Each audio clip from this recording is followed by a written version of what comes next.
Acid reflux मध्ये फक्त ऍसिडिटीमुळे हा त्रास होतो का?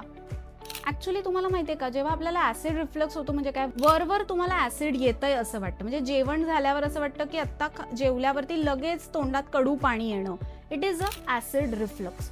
पण यावेळी आपल्या पचनासाठी आपल्या शरीरामध्ये अनेक प्रकारची ऍसिड्स तयार होत असतात की ज्यामुळे आपलं पचन नीट होत असतं.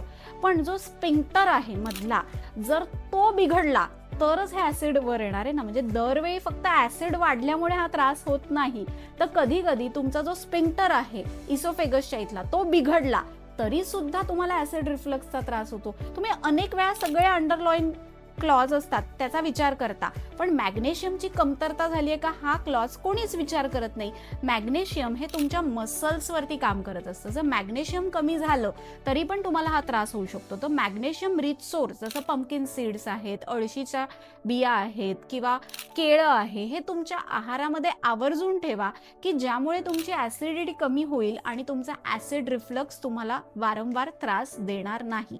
त्यामुळे लक्षात ठेवा, ऍसिडिटी होते ती दरवेळी काही फक्त ऍसिड वाढल्यामुळे होत नाही, तर कधीतरी तुमच्या मसल्समध्ये डिफॉर्मिटी असल्यामुळे सुद्धा तुम्हाला ऍसिडिटी होऊ शकते.